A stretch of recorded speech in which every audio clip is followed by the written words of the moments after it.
Assalamualaikum warahmatullahi wabarakatuh. Sobahal khair. Bagaimana kabar kalian pagi hari ini anak-anak? Bu Laras harapkan semuanya dalam keadaan sehat walafiat dan siap untuk mengikuti pembelajaran daring hari ini. Nah, untuk hari ini kita akan belajar tema 7, kebersamaan, subtema 1, kebersamaan di rumah. Pembelajaran 1 dan 2. Dan untuk tujuan pembelajaran kita hari ini, yang pertama, siswa dapat mengerti pengertian fabel dan ciri-ciri fabel. Yang kedua, siswa dapat mengenali ciri khas teman di sekolah. Yang ketiga, siswa dapat mengenal pecahan 1/2.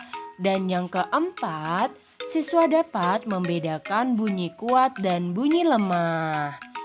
Nah, anak-anak, sebelum kita masuk pembelajaran, mari kita awali dengan membaca basmalah. Bismillahirrahmanirrahim. Semoga pembelajaran kali ini bermanfaat. Nah, langsung kita saksikan bersama-sama penjelasan dari Bu Laras. Oke anak-anak? Oke anak-anak, sekarang kita akan masuk tentang pengertian fabel. Nah, fabel itu cerita pendek yang menceritakan tentang hewan. Tokoh-tokoh yang ada di dalam fabel adalah berbagai jenis hewan. Cerita dalam fabel adalah cerita fiksi.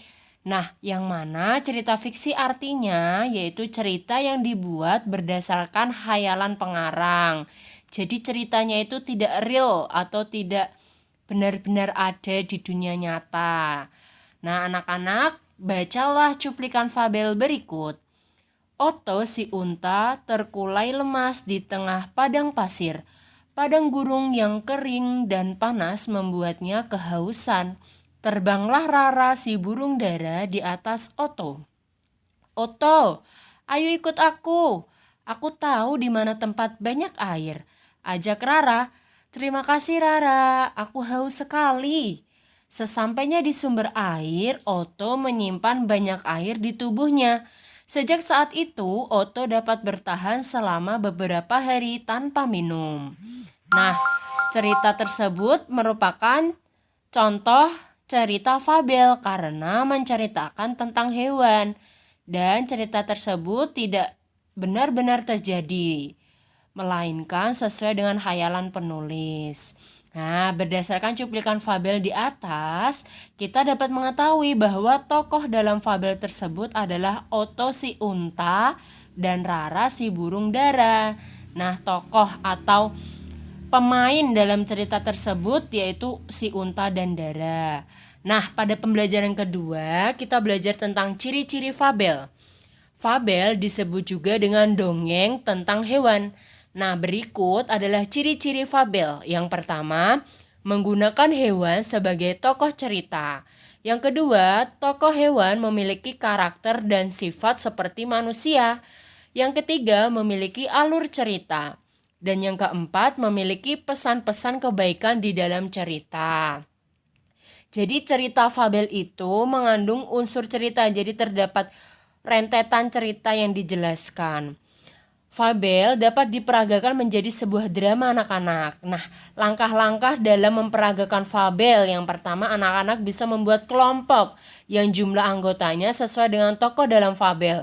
Misalnya tokohnya ada 3, maka kelompoknya harus 3 anak. Kemudian kedua, mari fahami peran setiap tokoh. Anak-anak harus memahami apakah tokoh dalam cerita tersebut bagaimana, baik, jahat, atau bagaimana. Kemudian yang ketiga, anak-anak, mintalah temanmu yang lain untuk menjadi narator. Apa itu narator? Narator adalah orang yang membacakan fabel. Tokoh adalah orang yang berperan menjadi hewan yang berbicara dalam fabel.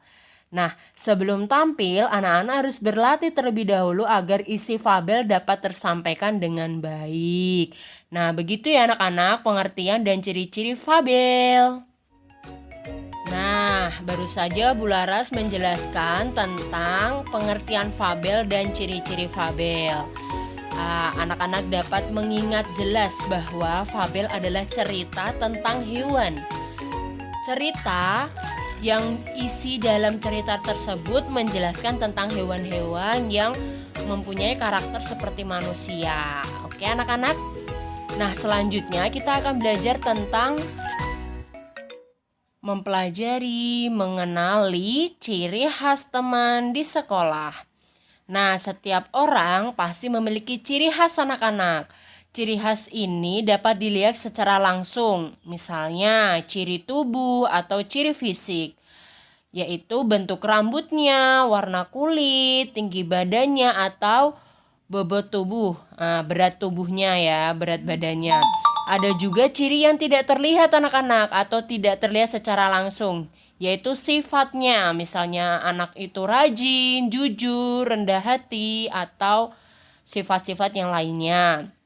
Nah, ciri tubuh kita dan teman-teman itu beragam anak-anak.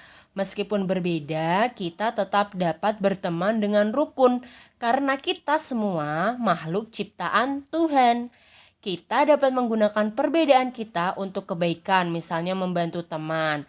Nah, inilah yang membuat indahnya keberagaman yang ada di antara kita.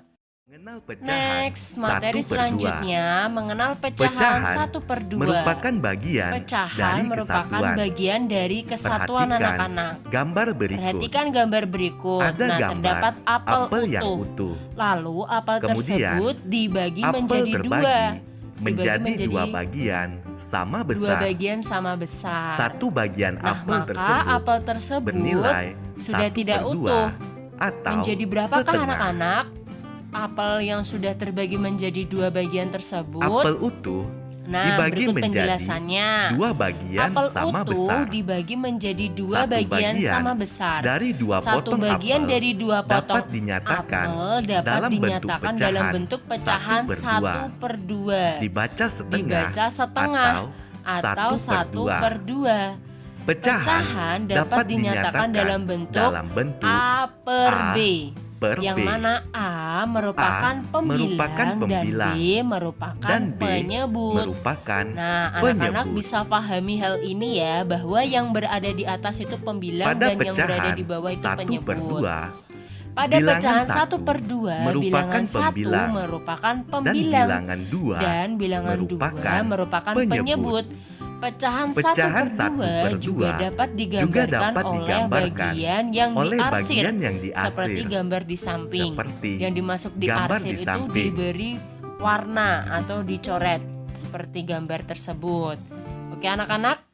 Nah, di sini Bu Laras akan menjelaskan tentang pecahan 1/2 melalui soal berikut ini. Anak-anak bisa dibuka Bu Pena halaman 6. Bu Pena 2D halaman 6. Nah, pada soal yang ada di Ayo Berlatih nomor 1, perintahnya yaitu berikan tanda centang untuk gambar yang menyatakan pecahan 1/2. Nah, anak-anak bisa lihat, Ibu Laras akan jelaskan. Untuk A, ini merupakan gambar yang diarsir. Nah, yang ini yang diarsir hanya terdapat 1. Maka pecahan ini yaitu 1/2. Nah, mengapa 1/2? Karena bangun ini yang diarsir hanya 1 dan pembagiannya ada 2, 1, 2. Maka pecahan ini yaitu 1/2 karena terdapat 2 kotak. Nah, untuk yang B, kita lihat yang diarsir berapa banyak. Nah, kita hitung 1, 2, 3. Karena yang diarsir terdapat 3, maka bilangan ini adalah 3 per berapa anak-anak? Kita hitung jumlah keseluruhan. Terdapat berapa? 1, 2, 3, 4. Maka pecahan ini yaitu 3 per 4. Nah, begitu ya anak-anak cara mengerjakannya. Lalu pada soal yang C, terdapat 1 yang diarsir dan terdapat berapa bagian ini anak-anak? 1, 2. Maka pecahan ini yaitu 1 per 2. Mengapa 1 per 2? Karena yang diarsir hanya 1 dan bangun ini dibagi menjadi 2. 1, 2. Selanjutnya yang D, terdapat 1 yang diarsir. Maka bilangan ini adalah 1 per. 1 per berapa anak-anak? Kita hitung ada berapa pecahan atau dibagi menjadi berapakah bangun ini, kita hitung 1, 2, 3, 4. Maka pecahan ini yaitu 1 per 4 karena bangun tersebut dibagi menjadi 4. Nah, di sini anak-anak bisa mengetahui manakah yang merupakan pecahan 1 per 2, yaitu A, kita centang A. Kemudian yang mana lagi anak-anak? Yang C kita centang. Nah, seperti itu ya anak-anak. Kita harus perhatikan bangun yang kita lihat atau yang kita temui itu yang diarsir berapa bagian. Kemudian dibagi menjadi berapa bagian. Nah, seperti itu ya. Selanjutnya kita akan belajar tentang membedakan bunyi kuat dan bunyi lemah. Nah, anak-anak, dalam kehidupan sehari-hari kita mendengar banyak bunyi. Ada bunyi kuat dan juga bunyi lemah. Contoh bunyi kuat adalah saat bel sekolah berbunyi. Nah, anak-anak pasti mendengar suara bel dengan kuat. Nah, itu adalah contoh bunyi kuat. Selain itu, untuk bunyi lemah, contohnya yaitu saat kita berjalan.